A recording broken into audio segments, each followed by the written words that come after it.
Allah maha menutupi aib hambanya. Di antara nama Allah adalah As-Sittir. Nama ini terdapat penetapannya dalam hadis yang sahih dikisahkan oleh sahabat Ya'la bin Umayyah radhiyallahu anhu. Rasulullah Shallallahu Alaihi Wasallam melihat seseorang mandi di tempat terbuka tanpa mengenakan kain penutup. Beliau pun naik mimbar lalu memuji dan menyanjung Allah. Kemudian bersabda, sesungguhnya Allah Hayyun yang maha malu, Sittir yang maha menutupi. Allah mencintai sifat malu dan sifat menutupi. Jika seseorang di antara kalian mandi, maka hendaklah dia menutupi dirinya dari pandangan orang lain. Hadis riwayat Abu Daud. Kata sitir bisa dibaca dengan mengkasroh huruf sin dan huruf ta dikasroh dengan tasdid. As-sitir. Atau bisa dibaca juga dengan memfathah huruf sin dan mengkasroh huruf ta tanpa tasdid. As-satir. Al-Baihaqi rahimahullah menjelaskan, Allah as-sittir maksudnya adalah dia banyak menutupi aib hamba-hambanya dan tidak menampakkannya di hadapan manusia lain. Demikian pula Allah Ta'ala menyukai para hamba yang menutup aib mereka sendiri dan meninggalkan hal-hal yang menghinakan dirinya sendiri. Wallahu a'lam.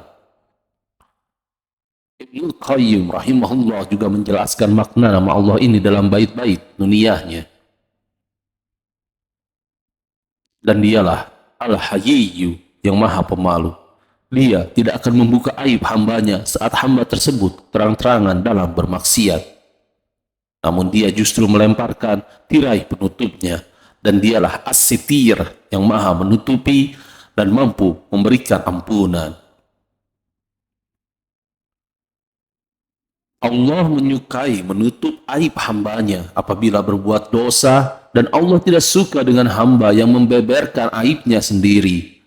Bahkan Allah tidak akan mengampuni dosa orang yang sengaja menampakkan dan terang-terangan dalam melakukan kemaksiatan.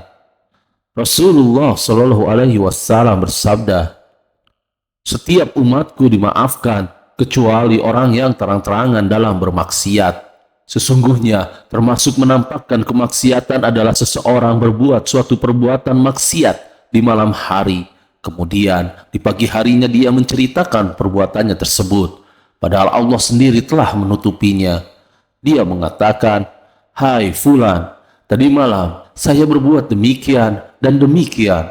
Sepanjang malam Tuhannya telah menutupi aibnya, tetapi ketika pagi hari dia justru membuka penutup yang telah Allah tutupkan padanya. Hadis riwayat Bukhari Muslim. Allah Ta'ala juga berfirman, sesungguhnya orang-orang yang ingin agar berita perbuatan yang amat keji itu tersiar di kalangan orang-orang yang beriman, bagi mereka azab yang pedih di dunia dan di akhirat. Dan Allah mengetahui, sedangkan kamu tidak mengetahui. Quran Surat An-Nur ayat 19. Apabila seorang mukmin terjatuh dalam perbuatan dosa, hendaknya dia berusaha menutupinya dan tidak membeberkan aibnya. Allah Ta'ala akan menutupinya dengan sebab-sebab yang telah dia siapkan. Setelah itu, Allah Ta'ala akan memaafkan dan mengampuninya. Hal ini sebagaimana disebutkan dalam hadis Ibnu Umar radhiyallahu anhuma. Sesungguhnya Allah Ta'ala mendekatkan seorang mukmin kepadanya. Lalu Allah menutupkan untuk hamba tersebut penutupnya. Allah bertanya kepadanya, apakah kamu mengetahui dosa ini? Apakah kamu juga mengetahui dosa ini? Hamba itu pun mengatakan, ya wahai Robku. Sampai kemudian ketika Allah Ta'ala meminta dia agar mengakui dosanya, dan dia pun menyangkal dirinya akan celaka, maka Allah Ta'ala mengatakan kepadanya, aku telah tutup dosa itu padamu di dunia, dan pada hari ini aku ampuni dosamu. Hadis riwayat Bukhari. Nabi Shallallahu Alaihi Wasallam juga bersabda, jika Allah menutupi dosa seorang hamba di dunia, maka Allah akan menutupinya pula pada hari kiamat kelak.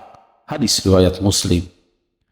Hal ini menunjukkan kabar gembira bagi orang beriman, bahwasanya barang siapa yang Allah tutup aibnya di dunia, maka ini merupakan pertanda bahwa dia pun akan menutup aibnya kelak di akhirat. Selain menutup aib sendiri, hendaknya kita juga memiliki sifat agar tidak membuka dan membeberkan aib orang lain. Nabi Shallallahu Alaihi Wasallam bersabda, Tidaklah seorang hamba menutupi aib orang lain di dunia, melainkan Allah akan menutupi aibnya di hari kiamat nanti. Hadis riwayat Muslim. Nabi Shallallahu Alaihi Wasallam juga bersabda, barang siapa menutupi aib seorang muslim, maka Allah akan menutup aibnya di dunia dan di akhirat. Bahkan Nabi secara khusus melarang untuk mencari-cari dan membuka aib orang lain sebagaimana disebutkan dalam hadis. Wahai orang-orang yang beriman, dengan lisannya dan iman itu belum masuk ke dalam hatinya, janganlah kalian berbuat gibah kepada kaum muslimin dan janganlah mencari-cari aurat aib mereka. Karena siapa saja yang suka mencari-cari aib kaum muslimin, maka Allah pun akan mencari-cari aibnya. Dan barang siapa yang dicari-cari aibnya oleh Allah, niscaya Allah akan membongkarnya di dalam rumahnya, walaupun ia tersembunyi dari manusia. Hadis riwayat Ahmad dan Abu Daud. Hendaknya kita pun banyak berdoa kepada Allah agar Allah menutup aib dan dosa kita. Di antara yang Nabi Shallallahu Alaihi Wasallam ajarkan adalah membaca doa berikut ini sekali setiap pagi dan setiap petang. Ya Allah, sesungguhnya aku memohon maaf serta keselamatan di dunia dan di akhirat.